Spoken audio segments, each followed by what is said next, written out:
Nëse do të ndalemi pak e të mendojmë, sa e sa njerëz kanë ardhur në këtë botë, e sa të tjerë janë larguar. Dikush ka lënë gjurmët e tij e dikush tjetër është harruar. Dikush e kuptoi rolin dhe misionin e tij në këtë jetë e dikush tjetër iku pa e kuptuar. Por, në të vërtetë, cili është qëllimi i ardhjes së njeriut në këtë botë?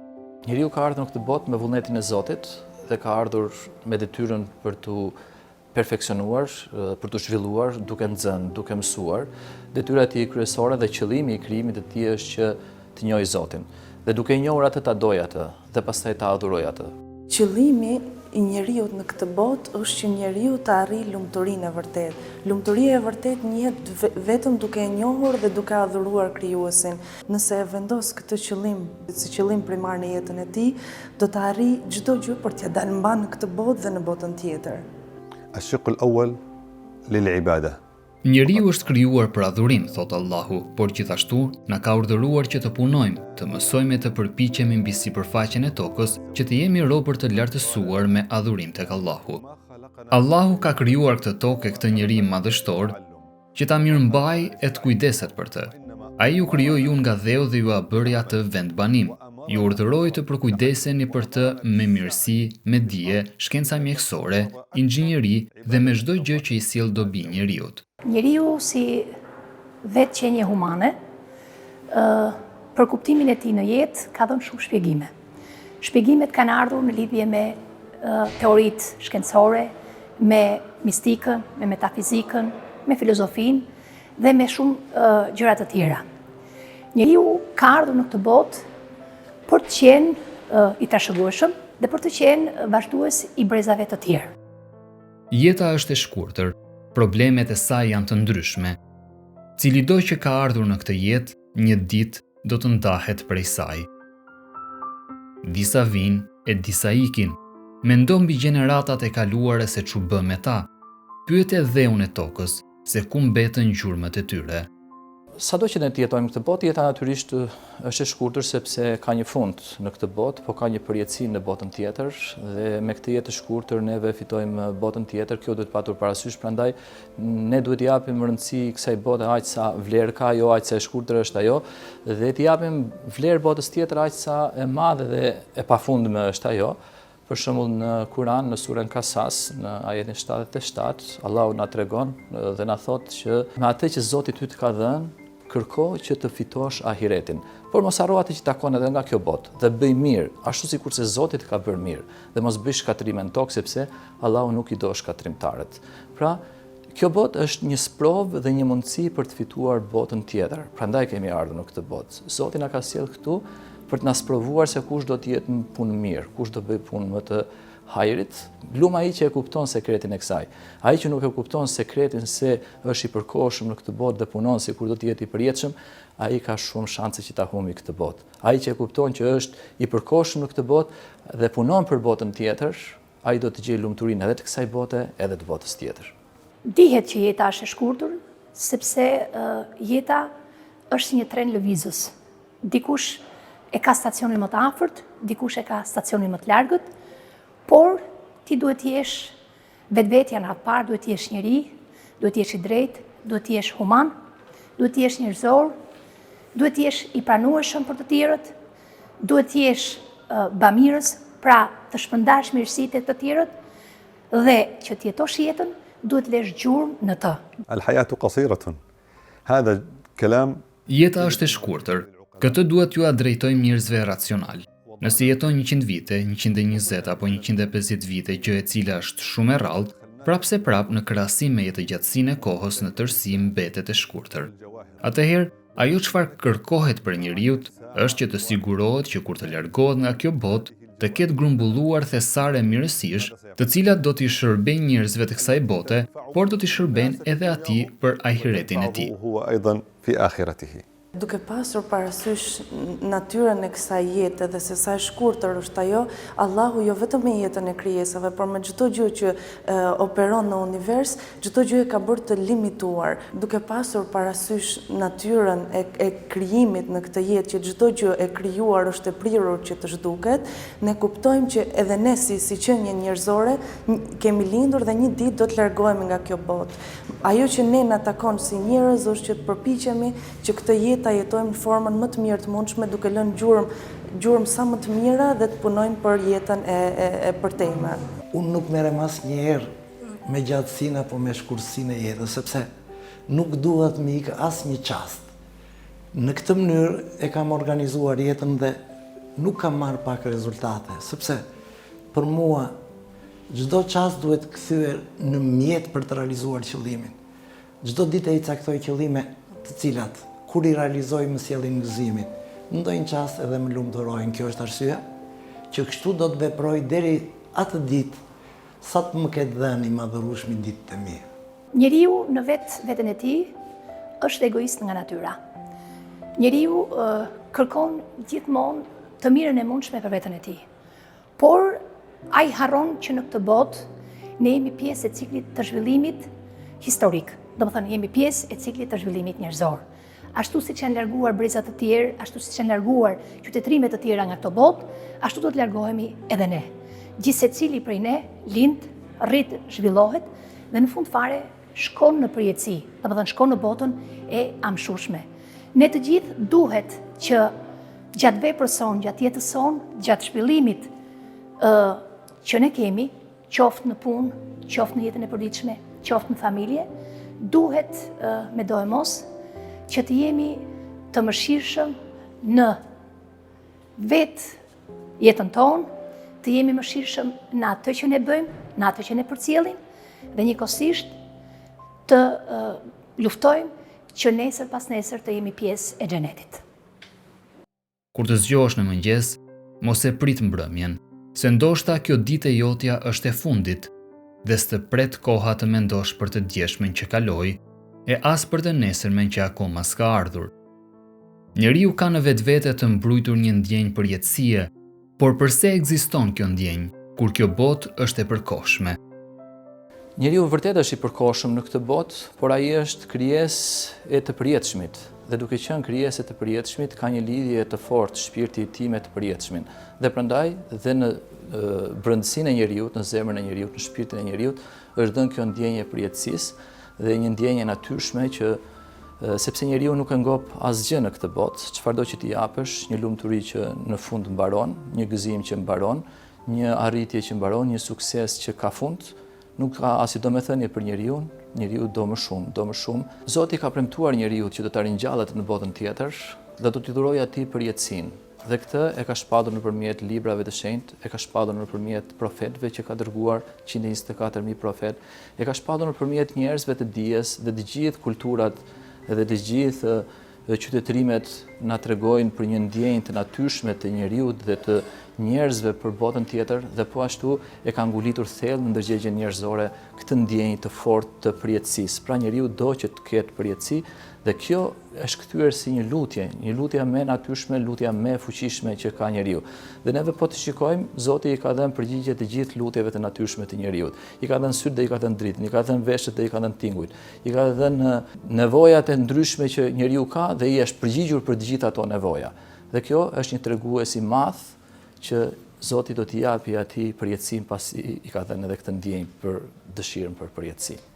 الشعور بالخلود ربما هو فطرة إنسانية أو هو Ndjenja për përjetësi është pjesë e natyrës njerëzore. Njeriu gjithmonë dëshiron dhe kërkon përjetësinë. Në fakt, kjo është një nga të drejtat e tij që të mendojë rreth saj. Askush nuk mund të ndalojë njeriu që të mendojë për të dhe ta dëshirojë atë, por duhet të jetë i kujdesshëm dhe të kuptojë ku është përjetësia, si mund të arrijë atë, si mund të arrijë atë me sukses. Fatkeqësisht, disa mendojnë që përjetësia është këtu në këtë botë të përkohshme. Por kjo është një botë kalimtare, kjo botë është një prej shkallëve të përjetësisë, por nuk është përjetësia. Ajo të shpije tek përjetësia. Nëse njeriu e kërkon përjetësinë me gjithë dëshirë, duhet ta bëjë këtë dynja mjet udhëtimit drejt përjetësisë së vërtetë. Përjetësia e vërtet për ne njerëzit e besimit është përjetësi në begati ose përjetësi në mjerim. Kush e zgjedh këtë e zgjedh njeriu me veprat e tij. من الذي يختار الإنسان بعمله ما يحصله. Dëshira për të qenë të përjetshëm është pjesë e jetës, është pjesë e egos dhe zhvillimit të njeriut. Por siç e dim nga historia, janë zhdukur qytetrime të shumta, janë zhdukur brezni të shumta, të cilët kanë kaluar në për ciklet e zhvillimit, kanë lindur, janë rritur, janë zhvilluar dhe më pas janë larguar nga kjo botë. Por është e vërtet, sepse kjo plotësohet në botën e përtejme dhe ne duhet luftojmë që gjithmonë të jemi pjesë e xhenetit ose pjesë e parajsës. Mendoj që e mira e të mirave është ta kuptojnë që jeta është e shkurtër, por njëkohësisht është betejë dhe ajo më e rëndësishmja, çdo ditë duhet mos na kaluar pa punuar. Sepse e dëshmojmë vete nëpërmjet profesionit që bëjmë, por mos harrojmë. Njeriu nuk duhet bëj vetëm punë fizike. Ka shumë detyrime të tjera që janë punë po kaq e rëndësishme, siç janë mbështetja shpirtërore, siç janë kontributet kombëtare e kështu me radhë. Ndaj gjithsecili, çka rëndësi në çfarë moshe, duhet ta kuptojë që këtë dhuratë që është ynore, duhet ta kthejë në blerë për vete, për shoqërinë dhe më gjerë, për atë dheun, për Evropën, ku duam të integrojmë me kështu me radhë. Njeriu duhet ta jetojë jetën e tij në përputhje me atë që Zoti i kërkon atij. Duhet ta jetojë jetën e tij në përputhje me qëllimin e krijimit të tij. Dhe qëllimi i krijimit të tij është që njeriu në radhë të parë të zbatojë ato që i ka urdhëruar krijuesi dhe në drejtim me kënaqësinë e krijuesit. Në momentin që jeton me këtë ndjenjë edhe me këtë vetdije, edhe jeta merr kuptim, por edhe do të ngjelet një kujtim i bukur. Zoti urdhëron mirësinë tek njerëzit. Urdhëron që ai nga njëra anë të jetë i nënshtruar ndaj Zotit dhe ta adhurojë atë për çka ai dhuron, edhe për çka ai është, sepse ai është Zoti i gjithësisë, i patëmeta dhe i plotësuar në çdo aspekt. Dhe nga ana tjetër e urdhëron atë që të jetë i mirë me krijesat e tij. E urdhëron atë që të veprojë mirë ashtu sikurse Zoti ka vepruar mirë me të, ashtu sikurse Zoti ka dhuruar atij, edhe njeriu të jetë dhurues. Pra në çdo moment i jetës tij të jetojë me këtë vetdije. Ktu është dhe thelbi i natyrshmërisë njerëzore. Pra njeriu në natyrën e tij është krijuar që të duhet dhe që të dojë. Në momentin që jeton brenda këtyre kontureve, edhe në këtë xhade të gjerë të mirësisë, atëherë ai do të ngjelet një kujtim i bukur në këtë botë, por ajo që është më e rëndësishme është që ai do të shijojë në botën tjetër të gjithë ato bëmat, veprat e mira të bukura që ai ka bërë në këtë botë. Gjatë jetës sonë duhet punojmë, duhet lëmë vepra të mira. Duhet lëmë vepra të mira në edukimin e brezave, në përcjelljen e të mirave, në largimin nga e keqja dhe duke qenë se jetojmë në një botë e cila në vetvete mbart edhe të mirën edhe të keqen, duhet luftojmë që të grumbullojmë gjithnjë e sa më shumë të mira, në mënyrë që vepra jonë në këtë botë të shpërblehet në botën tjetër. Allahu i ka dhënë njeriut nevojën, ndjenjën e uris, i ka dhënë stomakun njeriut, edhe i ka dhënë gjërat që t'ja përmbushin këtë nevojë. Allahu i ka dhënë njeriut ndjenjën e dashurisë, për ta përmbushur këtë ndjenjë ka krijuar njerëzit që ta mbushin atë dhe t'ja përmbushin këtë nevojë. Allahu ka krijuar ndjenjën e përjetësisë dhe sigurisht këtë nevojë ne Allahu na e premton në Kur'an që do ta përmbush në jetën e përtejme. Duke qenë se jeta e kësaj bote është shumë e shkurtër, nuk mund të përmbushet përjetësia në këtë botë, por në jetën e përtejme. Duke marrë parasysh natyrën e kësaj jete që ne jetojmë, në cilën profeti jon sallallahu alaihi wasallam na këshillon që ne të jetojmë si udhëtar, jemi si mysafir në këtë botë, duke qenë se është e shkurtër, ajo që ne na takon është që të shfrytëzojmë çdo frymarrje tonën, jo çdo ditë ose çdo moment, por çdo frymarrje tonën në mënyrë që veprat tona të lënë gjurmë edhe pasi ne të largohemi nga kjo botë. Veprat tona që lënë gjurmë edhe pasi largohemi nga kjo botë janë ato vepra që ne i bëjmë në mënyrë që t'i vinë në dobi shoqërisë edhe gjithë njerëzimet. كيف يمكننا Çfarë kujtojmë ne nga ata që jetuan para nesh, teksa tashmë janë larguar nga kjo botë? Cilat janë gjërat që kanë mbetur dhe ne e kujtojmë? Ne kujtojmë dy gjëra, ose të mirat e tyre, ose të këqijat dhe dëmin e tyre. Ti o njeri mund të zgjedhësh se me çfarë do të kujtojnë njerëzit pas largimit tënd. Nëse dëshiron të kujtojnë për mirë, atëherë duhet të veprosh vepra të mira pa ndalim. Të mëshirosh njerëzit, të dhurosh për të varfrit, të respektosh më të mëdhenjt, të dhurosh dhe mëshirosh më të vegjëlit, të veprosh vepra të mira e si pasojë njerëzit do të kujtojnë veprat e tua pas largimit tënd nga kjo botë. Nëse ndodhe kundërta, njerëzit do të kujtojnë të këqijat e tua, prandaj ti po shkruan me dorën tënde veprat që do të mbeten në memorien e njerëzve pasteje. فعلك الذي سيسجل ذكراك بعد رحيلك. Jeta është një sprov, por si mund të kalohet ajo? Po, jeta është një sprov dhe Kurani e thekson atë, Allahu na ka sjell neve në këtë botë që të jemi punë mirë. Dhe që të bëhemi punë mirë, natyrisht që neve do të përballemi me situata pozitive dhe negative. Do të përballemi me mirësi nga Zoti dhe do të përballemi me sprova të ndryshme nga Zoti. Pra, Zoti e sprovon njeriu me begati dhe e sprovon atë me vështirësi. Dhe aty provon qëndrimin që njeriu do të ketë. Në momentin që ka vështirësi, momentin që njeriu duron, e kalon këtë provim me sukses dhe nga ana tjetër kur jep begati dhe ai këto begatit i ndan me të tjerët dhe i di që i ka prej Zotit të tij, atëherë e kupton sekretin e sprovës dhe e kalon me sukses sprovën e tij në këtë botë. Që njeriu dihet që në këtë jetë do të ketë gjithmonë sprova, do të vihet gjithmonë para vështirësive. Ndaj ne duhet kemi forcë, duhet kemi durim, duhet kemi paqen shpirtërore për të përballuar atë që ne sprovohemi gjatë jetës sonë. Ndoshta, nga që jam lutur shumë, unë me gjithë që tani siç më shihni jam në një moshë të kaluar, gëzoj shëndet të plot. Sepse para gjithçkaje në zemër kam besimin që nuk jam vetë. Besoj dhe tek o tjetra që gjithçka që i takon përkohshmërisë nuk më prish fare, me atë besimin e madh që kam për atë botën që është bota e vërtet, bota e përhershme.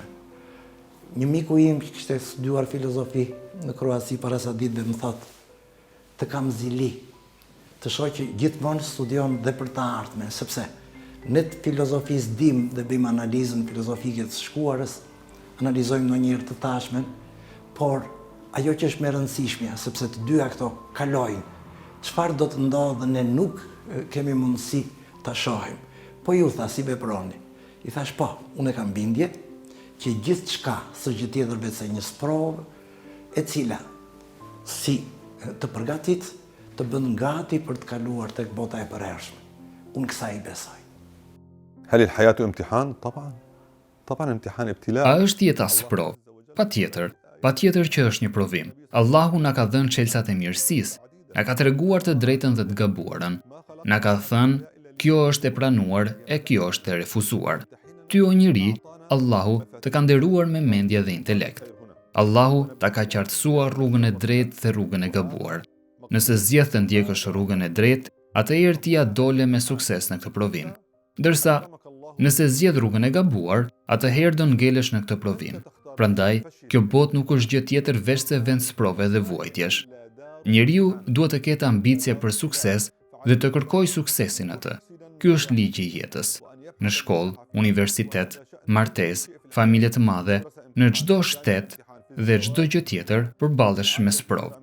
Është njeriu përgjegjës se çfarë zgjedh të lërë për ahiretin e tij, suksesin apo dështimin. ما يتركه لآخرته نجاحا أو فشلا وهو مسؤول عن ذلك. Jeta e kësaj bote është një sprovë. Këtë të vërtetë ne na e tregon Allahu në shumë ajete kuranore ku na thot është ai që krijoi jetën dhe vdekjen, edhe ju krijoi ju për t'ju sprovuar. E ka bërë stoli, e ka bërë këtë jetë, e ka zbukuruar, por në të njëjtën kohë qëllimi i kësaj është që njeriu të sprovohet. Sprovat ne na bëjnë të njohim veten tonë, pra uljet edhe ngritjet, sprovat në këtë botë nuk janë vetëm të këqija, janë edhe sprova pozitive. Njeriu sprovohet me shëndet, njeriu sprovohet edhe me sëmundje. Në një hadith profetit ton sallallahu alaihi wasallam që tregon që besimtari është gjithmonë i fituar përballë sprovave, shprehimisht hadithi na thot në këtë formë që është për të çuditur gjendja e besimtarit. Çdo gjë që e godet atë është në të mirë të tij. Nëse e godet një e keqe, ai duron edhe merr shpërblimin e durimtarëve. Nëse e godet një e mirë, ai falenderon dhe bëhet prej falenderuesve, merr shpërblimin e falenderuesve.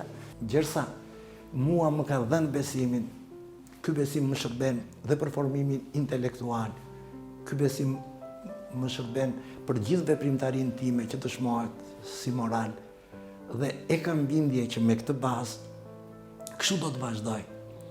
I lutem Zotit, kërkesën që unë kam, të vetmen kërkesë, është të më dhërë në sprovë, po të më mbështes, të mos dështoj. Kështu dua të vazhdoj çdo ditë, deri aq sa ai të më dërgoj telegram. Në përgjithësi, njerëzit her pas here e shpërndajnë durimin e tyre, e shpërndajnë përqendrimin e tyre tek e kaluara dhe tek e ardhmja. Dhe në këtë moment dëmtojnë veten e vet dhe dëmtojnë mundësinë për të bërë detyrat e tyre të momentit. Një njeri që mendon për shembull vuajtjet e të kaluarës, ai është në ankth, edhe është në dëshpërim, dhe është e vështirë që të gjejë fokusin për të bërë detyrën e tij dhe për të bërë punët e tij, edhe për të qenë mirënjohës ndaj mirësive të tij, të cilat është vështirë t'i dallojë. Ose një njeri që jeton për shembull me mirësitë të shkuarës, me kujtimet e bukura të kaluarës. Edhe ky njeri mundet që të humbi shpresën për të bërë gjëra të mira, sepse tashmë i duket vetja sikur është në një shqetësim të madh, në një vështirësi të madhe që nuk del dot nga ajo. Apo nga ana tjetër, në momentin që njeriu mendon për të ardhmen, jeton me ankth për të ardhmen, jeton me stres për të ardhmen, jeton me duke i dëshpëruar apo me frikra të ndryshme se çfarë do të bëhet me mua në të ardhmen, atëherë kjo është absurde, sepse ajo nuk ka ardhur akoma dhe ai e shpërqendron durimin e tij, e shpërqendron fokusin e tij dhe i dëmton mundësinë dhe i heq mundësinë për të bërë punën e duhur në të tashmen. Prandaj koha jote më e mirë është koha në të cilën ti jeton. Në momentin që jeton në të tashmen, ti merr shije nga jeta, ti merr gëzim nga jeta. Dhe duke shijuar mirësitë e Zotit, duke jetuar me gëzimin e këtyre mirësive, ti kryen detyrën tënde të një falënderimi shpirtëror. Besimtari i zgjuar është ai njeri i cili jeton momentin, shfrytëzon momentin dhe punon edhe mendon për të ardhmen. Pse ne duhet ta shfrytëzojmë edhe ta jetojmë momentin, sepse jeta jonë është ashtu siç e kemi përmendur edhe më herët, përbëhet nga frymarrjet tona. Edhe ne duke qenë se nuk e dim cili është momenti jon i fundit në këtë botë, duhet ta jetojmë çdo moment sikur ai të jetë i fundit. Por në të njëjtën kohë duhet jemi edhe vizionar, duke menduar edhe për të ardhmen tonë, në mënyrë që përfundimi jon të jetë sa më i mirë në këtë botë dhe fillimi për në botën tjetër të jetë ashtu si përfundimi në këtë botë. Al-insan ma'murun an ya'isha hayatahu wa zamanahu wa waqtahu. Njeriu është i urdhëruar të jetojë jetën dhe kohën e tij, por në të njëjtën kohë ai është i urdhëruar të mendojë për të ardhmen e tij, të familjes, të vendit dhe të kombit të tij. Të mendojë se si mund të përkujdesen për këtë tokë, si mund të përhap mirësinë, si mund të lëjë gjurmë për ata që do të vinë pas nesh. E shkuara, e tashmja dhe e ardhmja janë vazhdimsi të njëra tjetrës. Ajo çfarë veproj tani është bazuar në atë çfarë kam vepruar më herët, dhe tani në të tashmen do të lë vepra mbi të cilat do të ndërtojnë ata që vinë pas. Shumë kënd e kaploi brenga dhe shqetësimi, duke u zhytur në të e duke humbur qëllimin e tij në jetë, si dhe duke u privuar nga çdo mirësi e saj. Por a ja vlen gjithë kjo mërzi, gjithë kjo brengë e shpirtit? Zoti në jetë na jep brenga, na jep shqetësime, po na jep gëzime, na jep edhe lumturi. Neve duhet që t'i lexojmë drejt këto. Në çdo moment duhet ta dimë që vijnë nga Zoti dhe duke qenë se vijnë nga Zoti, në momentin që ato janë brenga dhe vështirësi, ne do mbështetemi tek ai dhe do presim ndihmën e tij, duke punuar, edhe duke i bërë ato që neve kemi në dorë. Por në momentin që e shikon jetën si dëshpërim, edhe e shikon jetën si vuajtje, atëherë kjo është një pengesë për çdo përparim. Kjo është një pengesë për çdo zhvillim dhe çdo përmirësim të njeriut. Pra në momentin që shikon vetëm gjërat negative në jetë, do përballet po me të njëjtat gjëra negative. Në momentin që shikon mundësitë që Zoti i ka dhënë, atëherë pavarësisht se dyert mund të mbyllen, dhjetëra të tjera mund të hapen, sepse i Zoti gjithçkaja është Zoti. Dhe sikur se thuhet në Kur'an, nuk dëshpërohen vetëm se populli jo besimtar, nuk dëshpërohen vetëm se njerëzit e çudhëzuar. Një njeri që ka besim në Zotin nuk mundet të futet në dëshpërim dhe nuk duhet të futet në dëshpërim. Siç e tham pak më sipër, jeta është e shkurtër, por është shumë e çmueshme për njeriu. Ndaj njeriu duhet punoj fort me veten e tij, në mënyrë që të mos bi kurrë në dëshpërim. Edhe në momentet kur ti përballesh me sprova të vështira, duhet dish të jesh vetvetja, duhet dish të dalësh nga brengat, duhet dish të dalësh nga hallet. Dhe kjo vjen vetëm nga forca e madhe shpirtërore që ti ke, nga mirësia që ti përcjell, nga vepra që ti le, sepse në fundit ne jemi kalimtar në këtë botë dhe asgjë nuk është e përjetshme. جدا جدا مهما ظن الإنسان أنها طويلة فهي قصيرة. Sado që të mendoj njeriu që ajo është e gjatë, jeta është e shkurtër. Duhet të përfitojmë nga çdo sekondë e saj, çdo moment të saj. Në jetë hasin vështirësi. Si t'i shërojmë ato? A mund të jetojë njeriu me breng? Patjetër, është e natyrshme që njeriu të jetojë me breng. Nëse njeriu përballet me një situatë jo të kënaqshme për veten e tij apo i friksohet diçkaje, ai jeton me breng. Por kjo nuk nënkupton izolimin nga njerëzit dhe të jetosh me frikë. Brenga këtu synon që njeriu të ndërtojë një jetë të mirë dhe me vazhdimsi, të ndërtojë themele mbi të cilat do të bazojë veprat e tij të mira për të tjerët. Kjo pra është brenga e lavdëruar dhe dëshiruar. Por brenga e padëshiruar është ajo e cila të izolon nga njerëzit, qëndron në shtëpi, braktis familjen dhe njerëzit rreth teje. Kjo është sëmundje dhe njeriu nuk duhet të vazhdojë me të, qoftë jeta e tij e shkurtër apo e gjatë. Jeta e kësaj bote është shumë e shkurtër edhe ne duhet ta shfrytëzojmë çdo moment saj sikur ai të ishte i fundit, pa brenga edhe pa shqetësime. Ne profeti jon alayhis salam na ka dhënë një formulë të artë në mënyrë që ta jetojmë këtë jetë larg brengave dhe larg dëshpërimeve, gjithmonë duhet shikojmë ato që janë në një gjendje më të keqe se sa ne, në mënyrë që ne të jemi falënderues për gjendjen në të cilën ndodhemi. Çfarë bën njeriu nuk e di, por di shumë mirë çfarë nuk ka bërë. Sidomos, çfarë nuk e ka bërë mirë, mua kjo më shërben. Nuk kam pasur pak dështime, por asnjëherë ato nuk më kanë stepur. Nuk kam qenë në pak sprova. Asnjëherë nuk më kanë stepur, sepse janë sprova të cilat kur i realizon, kur i te i kalon ato, bëjnë një përbojë më shumë. Në këta aspekt, mendoj që gjithë secili prej nesh të mësoj shumë nga librat, po të mos harroj që disa çaste duhet ja kushtoj kontemplacionit, të shoh çfarë bëri, si e bëri dhe gjithmonë të synoj për ta bërë dhe më mirë. Po të zihet dita, po të zihet çasti, po të zihet më fal periudha kohore. Një miku tim, pedagog i nderuar këtu në universitet, më thotë, nuk të kam parë asnjëherë të mërzitur.